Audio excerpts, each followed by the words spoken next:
Hai sahabat Bawaslu, saya akan menjelaskan apa itu Form A dan bagaimana teknis pengisian Form A.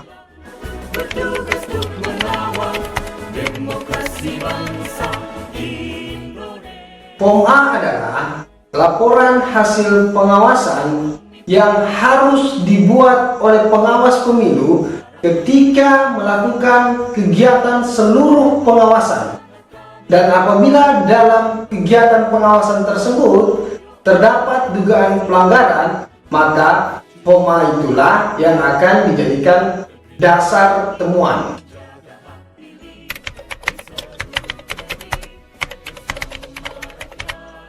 Pertama, data pengawas.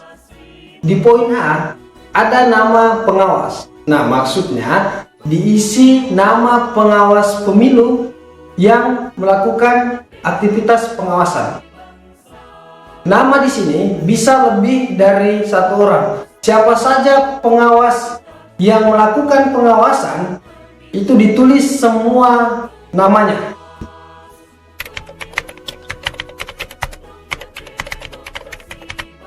Selanjutnya, poin B, jabatan.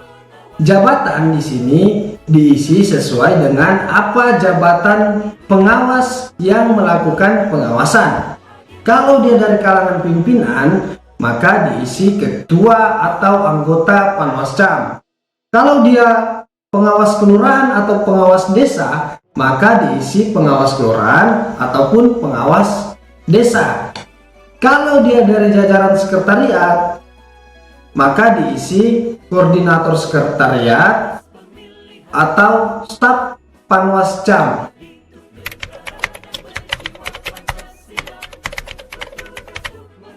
Selanjutnya poin C, yakni alamat atau domisili.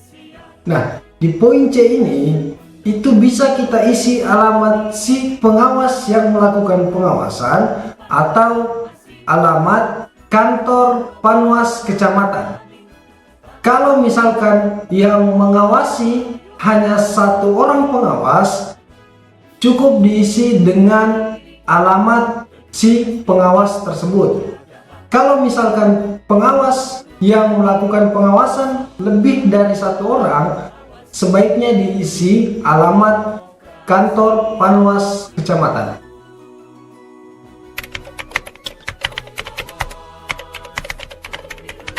Kemudian yang kedua, yaitu kegiatan pengawasan. Nah, di kegiatan pengawasan ini juga terdiri dari beberapa poin. Yang pertama, poin A, tahapan yang diawasi. Nah, di tahapan yang diawasi ini bisa kita isi tahapan ataupun subtahapan yang sedang kita awasi. Misalkan yang saat ini berlangsung adalah tahapan pencalonan. Nah, kalau kita mau isi subtahapannya, tergantung subtahapan apa yang sedang kita awasi. Dalam waktu dekat ini kita akan awasi verifikasi faktual. Nah, verifikasi faktual itu merupakan subtahapan dari tahapan pencalonan. Nah, kita tinggal pilih mau isi tahapan secara umumnya atau subtahapannya. Nah, kalau saya sarankan sebaiknya diisi saja subtahapannya biar memperjelas apa yang sedang kita awasi.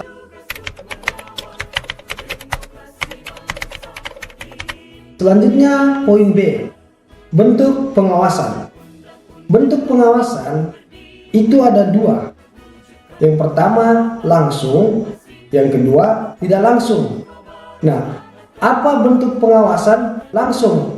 Yaitu ketika kita melakukan pengawasan secara melekat. Dan apa bentuk pengawasan tidak langsung? Ketika kita melakukan analisis data ataupun investigasi. Misalkan pada tahapan pemutakhiran data pemilih, kita melakukan pencermatan data untuk mencari data yang tidak sesuai dengan peraturan perundang-undangan. Nah, itulah bentuk pengawasan tidak langsung.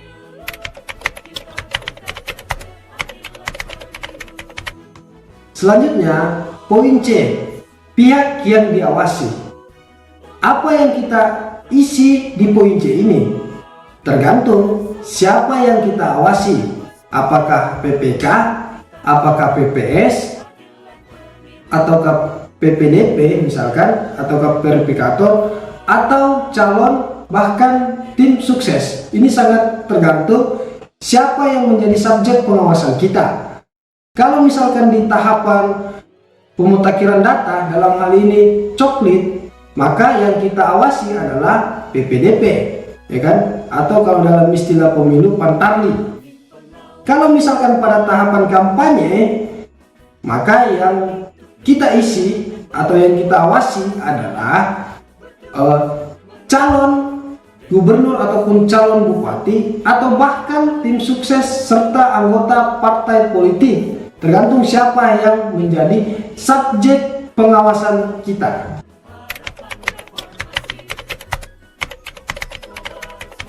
Kemudian poin D. Poin D itu terkait dengan waktu dan tempat pengawasan. Nah, tinggal kita isi hari apa kita melakukan pengawasan, tanggal berapa kita melakukan pengawasan, bulan berapa kita melakukan pengawasan, dan tahun berapa kita melakukan pengawasan. Nah, terkait dengan waktu pengawasan itu diisi jam berapa kita mulai melakukan pengawasan sampai dengan jam berapa kita selesai melakukan pengawasan. Dan untuk alamatnya itu di mana kita melakukan pengawasan diisi secara lengkap dengan RT dan desa atau kelurahannya.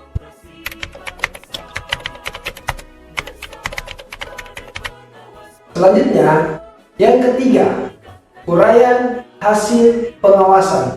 Nah, di uraian hasil pengawasan ini kita menjelaskan ataupun menceritakan apa yang terjadi pada saat kita melakukan pengawasan. Dasarnya paling tidak memuat 5W 1H, yakni apa, siapa, bagaimana, mengapa, kapan, dan di mana. Itu harus jelas kita jelaskan di uraian hasil pengawasan ini.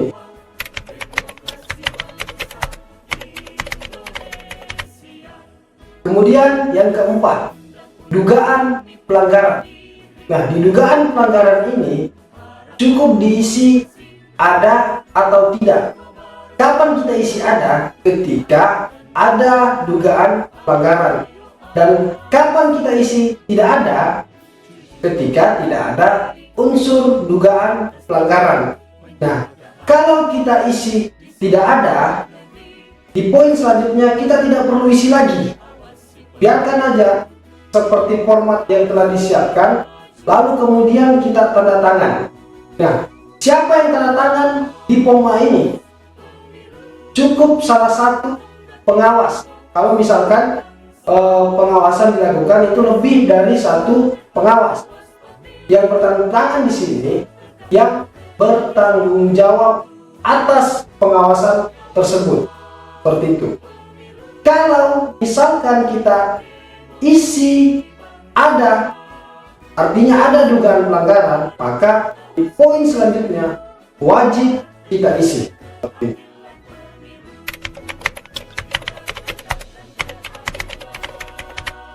Kemudian poin 5, informasi dugaan pelanggaran. Di poin 5 dan poin seterusnya hanya diisi ketika di poin 4 tadi kita mengisi ada, yang berarti adanya dugaan pelanggaran. Nah, bagaimana cara mengisi poin 5 atau informasi dugaan pelanggaran? Ada 4 poin yang harus kita isi di informasi dugaan pelanggaran ini. Pertama, tempat kejadian. Tempat kejadian kita isi di mana tempat dugaan pelanggaran tersebut terjadi. Tentunya kita harus mengisi alamat lengkap dengan RT dan desa atau kelurahannya. Kemudian waktu kejadian. Pada pukul berapa waktu dugaan pelanggaran tersebut terjadi. Ingat jamnya ya yang ditulis. Kemudian nama pelaku. Nama pelaku kita tinggal mengisi siapa nama pelaku yang diduga melanggar aturan. Kemudian di poin terakhir, status pelaku. Nah, status pelaku ini tergantung pelakunya apakah dia PPK, apakah dia PPS, PPDP, atau pasangan calon, atau tim sukses, atau bahkan pengurus ataupun anggota partai politik.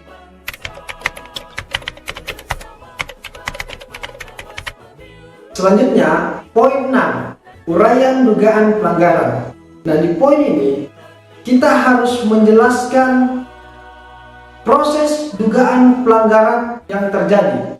Paling tidak memuat 5W plus 1H, yakni apa, di mana, kapan, siapa, mengapa, dan bagaimana.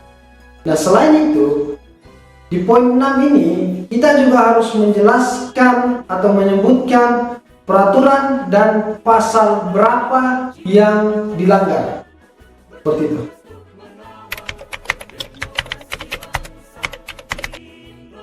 Kemudian poin 7, saksi-saksi.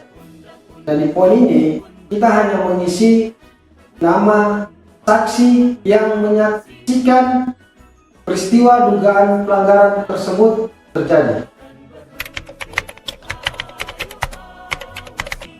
Bukti pendukung. Nah, di poin ini bukti pendukungnya itu bisa berupa foto, video, ataupun dokumen, ataupun yang lainnya yang bisa mendukung bahwa benar dugaan pelanggaran tersebut terjadi.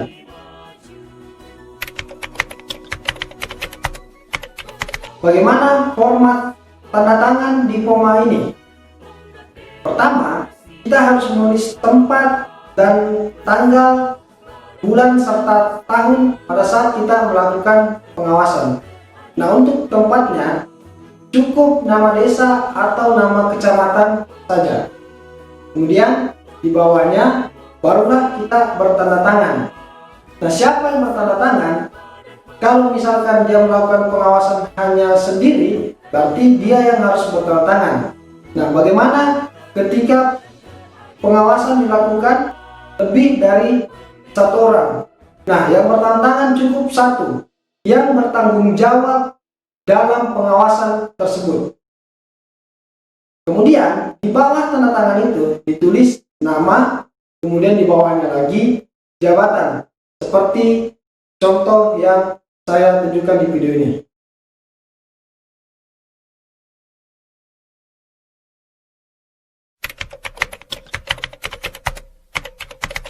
Kemudian selanjutnya kita membuat halaman berupa lampiran. Nah, lampirannya itu berisi foto dokumentasi selama pengawasan berlangsung.